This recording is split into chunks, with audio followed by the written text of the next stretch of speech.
আসসালামু আলাইকুম।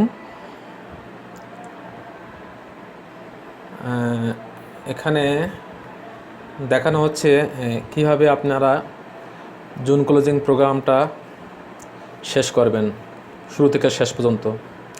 তা প্রথমে এটা প্রত্যেকটা ডিপার্টমেন্টের কী কাজ রয়েছে সেটা শর্টে এখানে দেওয়া হয়েছে, বিস্তারিত আরও আছে যা শর্টে দেওয়া হয়েছে এই জন্য যাতে আপনারা সহজে বুঝতে পারেন। আচ্ছা, প্রথমে দেখেন এখানে দেওয়া আছে department fixed deposit, remittance, deposit scheme, তারপরে অন্যান্য মডিউল রয়েছে। তা দেখেন এখানে কোন মডিউলের কি কাজ রয়েছে এগুলো দেওয়া আছে এখানে শর্টে। তা আমরা প্রথমে ফিক্সড ডিপোজিট থেকে আমাদের ক্লোজিংটা শুরু করব। তা ফিক্সড ডিপোজিটে প্রথমে যেটা আছে সেটা হচ্ছে গিয়ে এন্ড অফ ডে করার সাথে সাথে ফিক্সড ডিপোজিটের ইন্টারেস্ট এবং ইন্টারেস্টের সাথে ওর ট্যাক্স অন ইন্টারেস্টটা পোস্টিং হয়ে যাবে এবং ওই অনুযায়ী জিএলএ ভাউচার করা লাগবে। এবং এরপরে এন্ড অফ মান্থ রয়েছে। যাই হোক,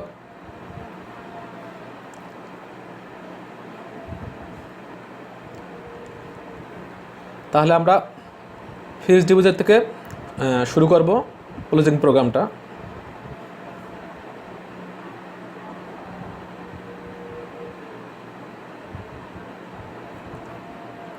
আচ্ছা, এবার আমরা বেক্সি ব্যাংকে চলে আসি। বেক্সি ব্যাংকে আমরা চলে যাচ্ছি, ফিক্সড ডিপোজিট।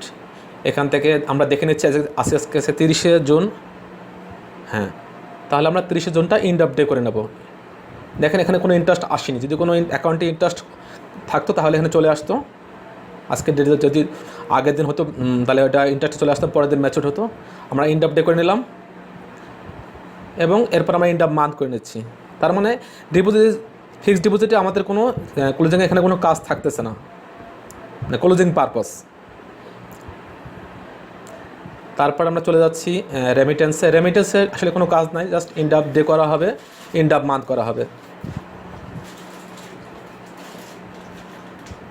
আচ্ছা, তারপর আমাদের পরের মডিউল ডিপোজিট স্কিমে চলে যাচ্ছি। ডিপোজিট স্কিমে আমাদের কি আছে আমরা একটু লিস্টটা দেখে নিই। হ্যাঁ দেখেন, লিস্টে আছে প্রথমে আমাদের কি করব, মেনটেন্যান্স এবং ভ্যাট, মানে মেনটেন্যান্সের সাথে কিছু ভ্যাট আছে, ওইটার ওই মেনটেন্যান্স চার্জের সাথে ভ্যাটটা হবে আর কি।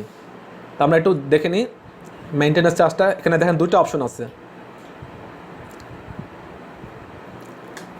যদি আপনাদের মেনটেন্যান্স যদি আপনাদের থাকে আর কি, সার্কুলারে থাকে, তাহলে আপনারা মেনটেন্যান্স চার্জ কাটবেন। আচ্ছা, এই অপশন থেকে আপনাদের কোনো কাজ নেই, আমাদের মূলত এই অপশন থেকে কাজ করতে হবে। যদি আপনাদের চার্জ থাকে এবং চার্জের অ্যামাউন্টটা সার্কুলারে বলা থাকে, তাহলে ওই অনুযায়ী আপনাদের এখানে চার্জের পরিমাণটা উল্লেখ করে দেবেন। এবং দেখেন জিএল কোডটা দেওয়া হয়নি, এই মেসেজটা আসছে, তাহলে আমরা জিএল কোডটা দিয়ে নেব।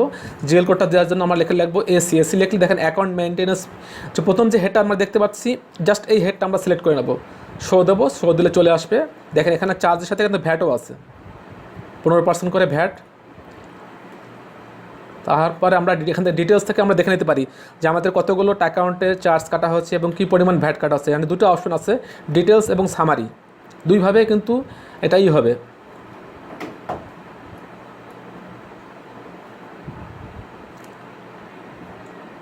আচ্ছা, এই যে আমরা দেখে নিচ্ছি কোন অ্যাকাউন্ট টাইপে কী পরিমাণ আপনার চার্জ কাটা হচ্ছে এবং ভ্যাট কাটা হচ্ছে, জাস্ট এইটা। যদি কোনো ভুল থাকে তাহলে আমরা এটা আগেই সংশোধন করে নেব, চার্জ কাটার আগে, সেভ দেওয়ার আগে। এই যে সেভ দিলাম, 109 টাকা দেখছেন অ্যাকাউন্টে কাটা হয়ে গেল। আচ্ছা, তারপর আমাদের জাস্ট এন্ড অফ মান্থের অপশনে যাব। হ্যাঁ, এন্ড অফ মান্থের অপশনে দেখেন। আচ্ছা, এন্ড অফ মান্থের আগে আমরা এন্ড অফ ডে করে নিচ্ছি, 30 তারিখ এন্ড অফ ডে করে নিচ্ছি। তারপর এন্ড অফ মান্থ, দেখেন এন্ড অফ মান্থের স্ক্রিনে কী আছে, এখানে স্ক্রিনে আছে প্রথমে স্ল্যাবটে আছে ইন্টারেস্ট, তারপর প্রভিশন, তারপর অ্যাডভান্স। তাহলে আমরা এখান থেকে দেখে নিচ্ছি কোন অ্যাকাউন্টে কত টাকা ইন্টারেস্ট কাটা হচ্ছে এবং তার সাথে কত টাকা ভ্যাট ট্যাক্স কাটা হচ্ছে।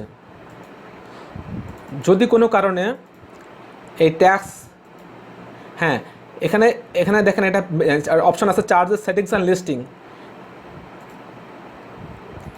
এখানে যদি কোনো অ্যাকাউন্টে সার্ভিস চার্জ বা ট্যাক্স অন ইন্টারেস্ট এগুলো যদি উঠানো থাকে বা টিক মার্ক দেওয়া থাকে, ওই অনুযায়ী কিন্তু আপনার সার্ভিস চার্জ এবং ট্যাক্স কাটা হবে। আরেকটা অপশন আছে অ্যাডমিন মডিউল থেকে, সেটা হচ্ছে কি এই যে দেখতে পাচ্ছেন এক্সাইজ ডিউটি থেকে, এই যে ডিউটি ট্যাক্স আইসি সেট আপ, এখান থেকে আমরা গ্লোবালি অল ডিপার্টমেন্ট, এখানে আমরা গ্লোবালি সবগুলো অ্যাকাউন্টের উপর থেকে আমরা এই যে ট্যাক্স অন প্রফিট এই টিকটা যদি উঠাই দিয়ে আমরা সেভ দিই, তাহলে কী হবে, কোনো অ্যাকাউন্টে কিন্তু ট্যাক্স কাটা হবে না।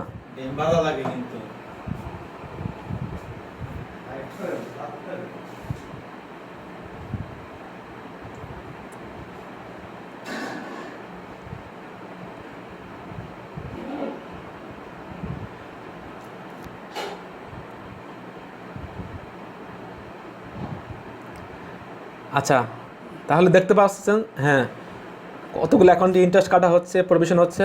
এখানে আমরা যদি প্রভিশনে টিক দিই তাহলে আমরা প্রভিশন আমরা জিলে পোস্টিং হবে। সাধারণত আপনাদের প্রভিশনটা অটো করা হয় না, এটা আপনারা ম্যানুয়ালি করে থাকেন। এই জন্য আমরা এখানে বাই ডিফল্ট টিকটা উঠাই রাখছি এবং ডেটটা দেখেন 30 জুন থাকবে, কিন্তু ডেটটা যদি কোনো কারণে ভুল থাকে তাহলে আমরা ডেটটা 30 জুন ঠিক করে নেব। হ্যাঁ, তারপর আমরা কি করব দেখেন, আমরা জাস্ট স্টার্ট ইউএম মানে এন্ড অফ মান্থ করে দেবো। এর সাথে সাথে আমাদের ইন্টারেস্ট পোস্টিংটা কিন্তু হয়ে গেছে। আচ্ছা, তারপরে এখন আমাদের নেক্সট মডিউল হচ্ছে গিয়ে এসএনডি, স্পেশাল নোটিস ডিপোজিট। আমরা এই মডিউলে আসি। এই মডিউলে কি আছে আমাদের,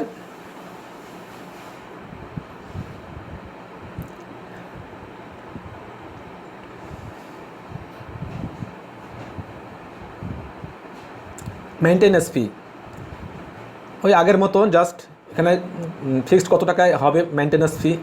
আপনাদের সার্কুলার যেভাবে বলা আছে ওইভাবে আমরা এখানে অ্যামাউন্ট বসাই দিয়ে তারপর এই যে আমাদের জিএল হেডটা অ্যাকাউন্ট মেইনটেনেন্স ফি, এই হেডটা বসাই দিয়ে শো দিলে আমাদের এখানে দেখতে পারবো কত টাকা চার্জ কাটা হবে, মেইনটেনেন্স চার্জ, এবং এর সাথে ভ্যাটও আছে।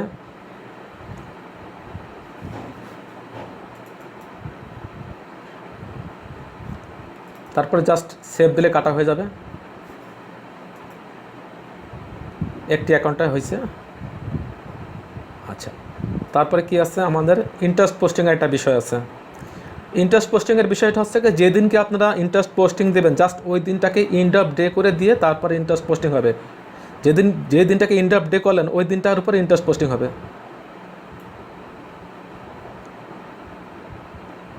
তাহলে আমরা আসি 30 তারিখে, যদি 30 তারিখে ইন্টারেস্ট পোস্টিং নিই তাহলে আমরা 30 তারিখটা এন্ড অফ ডে করে দেবো।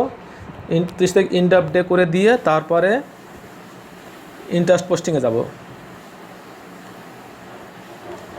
আর এখানে জিএল পোস্টিং ডেটটা একটু দেখে নেবেন 30 জুন আছে কিনা। জাস্ট সেভ দেবো, ইন্টারেস্ট পোস্টিং হয়ে যাবে।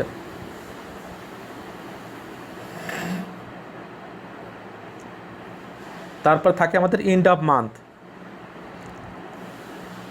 তারপর আমরা এন্ড অফ মান্থ করে নিচ্ছি।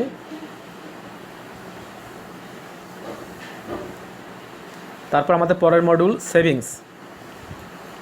সেভিংসে প্রথমে আছে মেইনটেনেন্স চার্জ।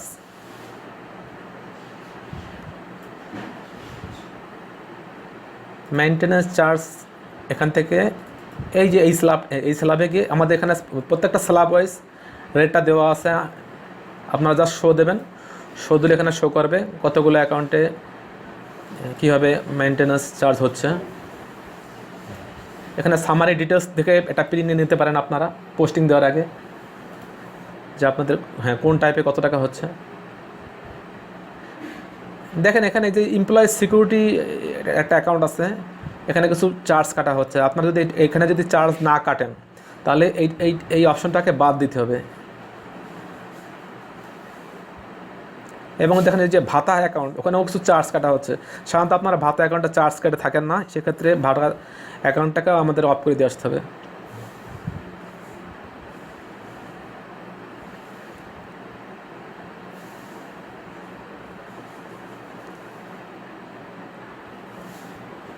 তাহলে আমরা এখান থেকে আমরা অফ করে দিয়ে আসতে পারি। এবং অ্যাডমিন মডিউল থেকে যে এক্সাইজ ডিউটি, ট্যাক্স, এখান থেকে আমাদের ট্যাক্স, এক্সাইজ ডিউটি এগুলো আমরা অফ করে দিয়ে আসতে পারি গ্লোবালি।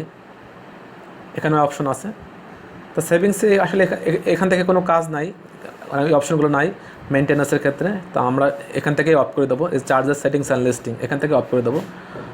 আমাদের সেভিংসে যে টাইপগুলো আছে, যে এমপ্লয়ি সিকিউরিটি, এখন এই টিকগুলো উঠাই দিলে হয়ে যাবে। এগুলো দেওয়া আছে, এগুলো হবে না আসলে। এবং এখানে যে ইগুলো আছে আপনার ভাতাগুলো আছে, এখানে অনেকগুলো ভাতা দেখেন, অনেকগুলো অ্যাকাউন্টে কিন্তু আপনার সার্ভিস চার্জ টিক দেওয়া আছে। জানি না কেন কীভাবে টিক হয়েছে, এগুলো হবে না সার্ভিস চার্জ আর কি।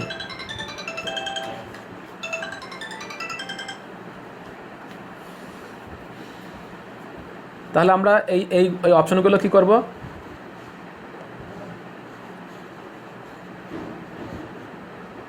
উঠাই দিয়ে সেভ দেব।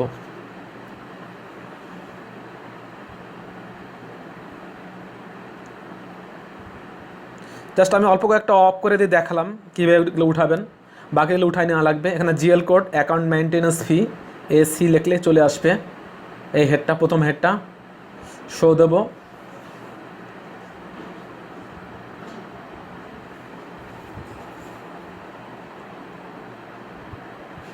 হ্যাঁ, আমরা দেখতে পারতেছি এই যে এমপ্লয়ি, এখান থেকে মেনটেন্যান্স ফিটা উঠে গেছে। মাতৃকালীন ভাত দেখেন, এখানে একটা অ্যাকাউন্ট আছে যেটা 200 টাকা ফি চলে আসছে, মেনটেন্যান্স ফি চলে আসছে। এই একটা অ্যাকাউন্ট আছে, যেহেতু এখানে একটা অ্যাকাউন্ট আছে, এই একটা অ্যাকাউন্টকে আমরা খুব সহজে খুঁজে বের করতে পারি। কীভাবে খুঁজে বের করবো একটু দেখি। হ্যাঁ, একটি অ্যাকাউন্টে চার্জ কাটতেছে 200 টাকা মেনটেন্যান্স ফি।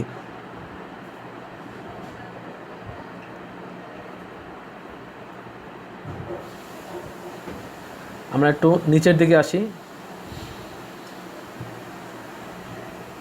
একটু নিচের দিকে গেলে পাওয়া যাবে। হ্যাঁ, এই দেখেন একটি অ্যাকাউন্ট, এই একটা অ্যাকাউন্টে চার্জ কাটতেছে, তার মানে এইটার চার্জটা অন করা আছে, মেনটেন্যান্স চার্জ। জাস্ট আমরা এই অ্যাকাউন্টটাকে একটু খুঁজে বের করব এখান থেকে। জাস্ট ওই অ্যাকাউন্ট নাম্বারটা এখানে লিখে দিলেই হবে, যে অ্যাকাউন্টটাকে আমরা খুঁজতেছি। লিখে দিয়ে শো, এই যে চলে আসছে। সার্ভিস চার্জ উঠাই দেবো, উঠে দিলে তাহলে এটা আর চার্জ কাটবে না। এখন আমরা আবার দেখি যেখান থেকে আমরা মেনটেন্যান্স ফি কাটতেছি।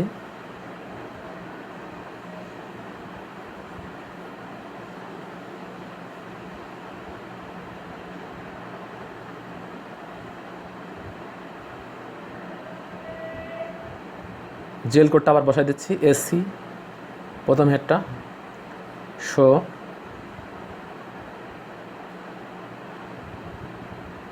এবার আমরা প্রিন্টে গিয়ে জাস্ট দেখে নিচ্ছি। হ্যাঁ দেখেন, ওটা চার্জ এখন আর নাই, ওটা উঠে গেছে।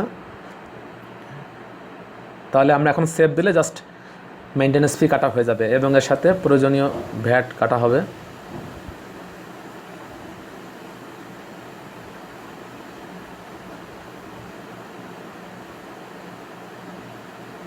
আচ্ছা, এরপরে থাকে ইন্টারেস্ট পোস্টিং। একটু আগে বলেছিলাম ইন্টারেস্ট পোস্টিংয়ের ক্ষেত্রে যে দিনটাকে আমরা ইন্টারেস্ট পোস্টিং দেবো ওই দিনটাকে আগে ইন্ড অফ ডে করে দিয়ে আসতে হবে। তাহলে এখানে জিএল পোস্টিং ডেটটা আছে 11/6, এটাকে যদি ভুল থাকে তাহলে এই ডেটটা ঠিক করে নিতে হবে। জিএল পোস্টিং ডেটটাও সেম ডেট হবে, 30 জুন।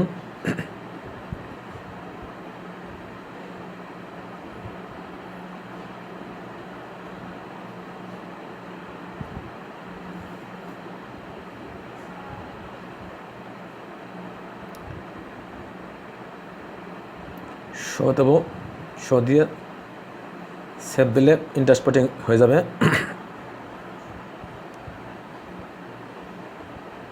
দেখেন এখানে একটি ভুল করা হয়েছে। ভুলটি হচ্ছে গিয়ে সেভিংসের 30 তারিখ আমরা কিন্তু ইন্ড অফ ডে করিনি। ইন্ড অফ ডে না করে আমরা পোস্টিং দিয়ে দিচ্ছি। সেক্ষেত্রে আমার ইন্টারেস্ট পোস্টিংটা হয়ে গেছে কোনো 29 তারিখে, আর আমার সেভিংস রয়ে গেছে 30 তারিখে। দেখেন 30 তারিখে এখনও রয়ে গেছে, তার মানে এটা একটা ভুল। আমার উচিত ছিল আগে 30 তারিখ ইন্ড অফ ডে করবো, তারপরে ইন্টারেস্ট পোস্টিং দেবো। তাহলে আমার ইন্টারেস্ট পোস্টিং হয়েছে 29 তারিখে, আর জিএলএ কিন্তু ভাষা চলে গেছে 30 তারিখে। তাহলে আপনারা এই ধরনের ভুল কখনো করবেন না।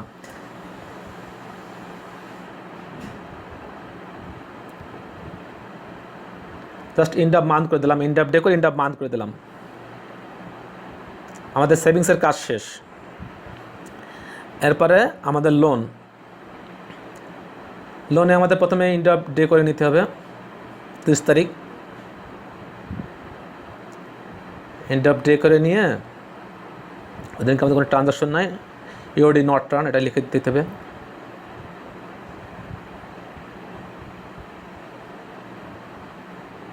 তারপরে আমাদের লোনের প্রভিশন লিস্টিং, ইন্টারেস্ট পোস্টিং, এই অপশন থেকে ইন্টারেস্ট, আমরা ইন্টারেস্ট পোস্টিংয়ে যাব।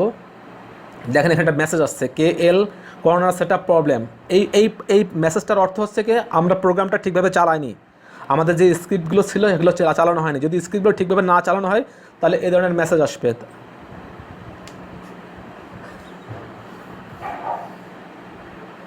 তাহলে আমাদের কি ভুলটা কী হয়েছে, আমাদের স্ক্রিপ্ট চালানো হয় নাই। তাহলে আমরা আবার প্রথম থেকে স্ক্রিপ্টটা চালাই আসি। স্ক্রিপ্ট কোথা থেকে আমরা চালাবো? অ্যাডমিন মডিউল থেকে, মেইনটেনেন্স ডিবি স্ক্রিপ্ট। এখানে গিয়ে আমাদের স্ক্রিপ্টটা কোথায় আছে একটু খুঁজে বের করবো। স্ক্রিপ্টটা আছে এখানে, এখানে 3টা স্ক্রিপ্ট আছে।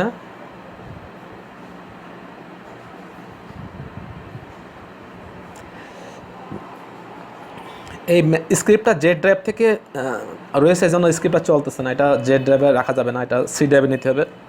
এটা ভুলে জেড ড্রাইভে রয়ে গেছে। স্ক্রিপ্টটা আমাদেরকে সি ড্রাইভে নিতে হবে। আমরা সি ড্রাইভে নিয়ে নিলাম। সি ড্রাইভে 3টা স্ক্রিপ্ট নিয়ে এখন আমরা চালাবো।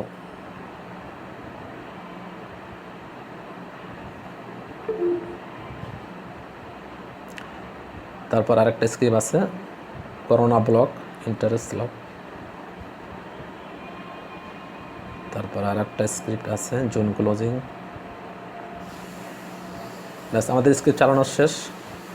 এখন আমরা আবার লোনের প্রসেসিংয়ে যাব। ঠিক আছে, সবগুলো আমাদের মূলত এই 3টা চালানো লাগবে। ব্যাস,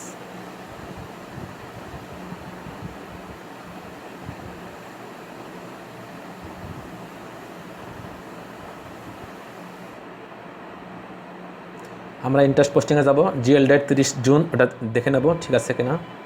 দেখেন আমরা শো দিচ্ছি, এখন আর সেই মেসেজটা আর আসতেছে না। তার মানে আমাদের স্ক্রিপ্ট ঠিকভাবে চালানো হয়েছে।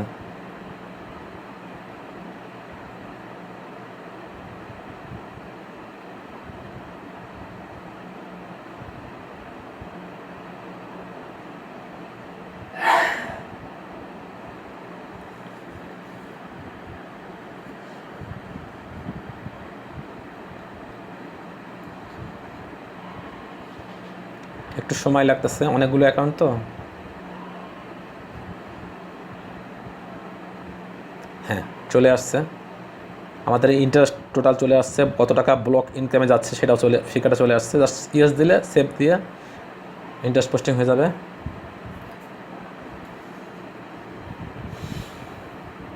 এই যে ইন্টারেস্ট পোস্টিং হয়ে গেল, কিছু প্যানেল ইন্টারেস্টও আসছে।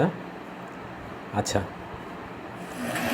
তারপর আমাদের নেক্সট মডিউল হচ্ছে এন্ড অফ মান্থ করতে হবে। ইন্টারেস্ট পোস্টিং শেষ, এবার আমাদের এন্ড অফ মান্থ করতে হবে। আমরা এন্ড অফ মান্থ করে দিচ্ছি। তারপরে চলে যাচ্ছে আমাদের পরের মডিউল। পরের মডিউল বলতে আমাদের হলো কারেন্ট মডিউল। কারেন্ট মডিউলে মেনটেন্যান্স ফি একটা বিষয় আছে। আচ্ছা, আমরা লোনের 1 তারিখে চলে আসছে এন্ড অফ ডে করে, এন্ড অফ মান্থ করে। কারেন্ট মডিউলে আমাদের কী করা লাগবে? জাস্ট মেনটেন্যান্স ফি এখানে আছে। এখানে আপনাদের সার্কুলারে যা বলা আছে ওই অনুযায়ী আপনারা এনে ফিগারটা বসাবেন। 500 টাকা হলে 500 টাকা, 300 হলে 300 টাকা। জিএল কোডটা বসাবেন, ওই আপনার অ্যাকাউন্ট মেনটেন্যান্স ফি শো দেবেন। শো দিলে আপনার চলে আসবে। সেভ দিলে জাস্ট আপনার মেনটেন্যান্স ফি কাটা হয়ে যাবে। 93টা অ্যাকাউন্ট কাটা হয়ে গেল মেনটেন্যান্স ফি। তারপর থাকে আমাদের জেনারেল লেজার। এগুলো শেষ করার পর আমাদের জেনারেল লেজার। হ্যাঁ, কারেন্টটা এন্ড অফ ডে করে দিয়ে আসছি, এন্ড অফ মান্থ করে দিয়ে আসতেছি। সবগুলো মডিউলের এন্ড অফ ডে এবং এন্ড অফ মান্থ শেষ। তারপর আমরা জেনারেল লেজারে 30 তারিখে কাজ করব, এটা মনে রাখবেন। এখানে আমরা জিএল ট্রানজ্যাকশনগুলো সব দেখে নেব ঠিকঠাক আছে কিনা। আমাদের ক্যাশ স্ক্রোল দেখে নেব, ক্লিন ক্যাশ দেখে নেব, ক্লিন ক্যাশ ঠিক আছে কিনা, মিলছে কিনা ক্লিন ক্যাশ। তারপরে ক্যাশ স্ক্রোলটাও দেখে নেব, ক্যাশ স্ক্রোল দেখে নেব। অবশ্যই এখানে কোনো ক্যাশের পোস্টিং আমি দিইনি। আচ্ছা, তারপরে ট্রান্সফার স্ক্রোল আছে। আমরা জিএল এন্ড অফ ডে করে দিয়ে আসবো। তারপরে এন্ড অফ মান্থ করবো, end off day, end of month. End of month হয়ে যাওয়ার পর এই যে হয়ে গেল। তারপর আমাদের কাজ হচ্ছে গিয়া এন্ড অফ ইয়ার প্রসেসিং। এই এন্ড অফ ইয়ার প্রসেসিংয়ে কি আমরা প্রথমে ভাউচার ডেটটা ঠিক করে দিয়ে আসবো। এখানে 1 তারিখে চলে আসছে, এটা ভাউচার হবে মূলত আপনাদের 30 জুন। ভাউচার ডেট ঠিক করব। পিএল স্টেটমেন্টটা ক্লিক করে পিএল স্টেটমেন্টটা প্রিন্ট করে নেব। পিএল স্টেটমেন্ট প্রিন্ট করার পর 2 নম্বর কাজ ইনকাম এক্সপেন্স টু পিএল। তার মানে আপনার ইনকাম এক্সপেন্সটা যত টাকা ছিল সমস্ত টাকাটা আপনার পিএল মানে আপনার 13 খাতে পোস্টিং হয়ে যাবে। এটা আমরা ক্লিন ক্যাশে আবার দেখে নেব। এই দেখেন আপনার ইনকাম এবং এক্সপেন্স 2 টাকা আপনার পিএলের 2 দিকে চলে গেছে। একদিকে ডেবিট একদিকে ক্রেডিট চলে গেছে আপনার ইনকাম এবং এক্সপেন্স টাকাটা দেখে নেবেন।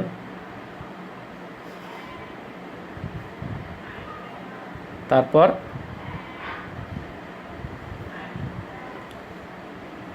অন্য যা প্রিন্ট লাগবে নিয়ে নেবেন 3 নম্বর অপশনে গিয়ে। আচ্ছা, প্রিন্ট করার পর আপনাদের এখানে অ্যাকাউন্ট নাম্বার দেবেন, head office account, BKB general account. তারপরে আপনার এখানে দেবেন ব্রাঞ্চ কোড 0101, মানে আপনাদের হেড অফিস অ্যাকাউন্ট। তারপরে আপনার অ্যাডভাইস নাম্বার দেবেন, অ্যাডভাইস নাম্বার দেবেন হচ্ছে আপনাদের যা হবে আর কি। আমি এখানে 1 2 3 4 5 দিয়ে দিচ্ছি। অ্যাডভাইস নাম্বার যা হবে সেটা দিয়ে দেবেন। তারপর PL2ISO করলে আপনার 13 খাতে যে টাকাটা চলে গেছে যোগ বিয়োগ করে সেই টাকাটা আপনার হেড অফিসে চলে যাবে, আপনার এই অ্যাকাউন্টে বিকেবি হেড অফিসের অ্যাকাউন্টে চলে যাবে। এই আমরা দেখতে পারবেন। এই দেখলে এটা একটা প্রিন্ট নিয়ে নেবেন। সেকেন্ড টাইম এগুলো পাওয়া যায় না, আমরা ফার্স্ট টাইম এগুলো প্রিন্ট করে নেবেন। 13 খাতের টাকাটা চলে গেছে 11 14 হেডে। তারপর আমাদের কাজ হচ্ছে আবার প্রিন্ট করে নেব। তারপর ইন্টার ইয়ার আর করা লাগবে না, ইন্টার ইয়ার এখানে কোনো কাজ নাই, জাস্ট এক্সিট দিয়ে আমরা চলে আসবো, আমাদের ক্লোজিং শেষ। এগুলো আমরা আবার একটু প্রিন্ট করে নেব। এখান থেকে ব্রেজার পর কিন্তু আর প্রিন্ট করতে পারবো না, যেন আমাদের এখান থেকে সব প্রিন্ট করে নেবো, আমাদের ক্লোজিং এখানে শেষ।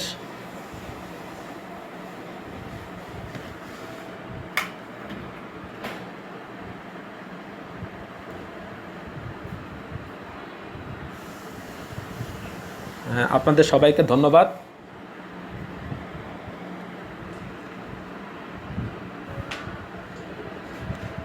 ওকে।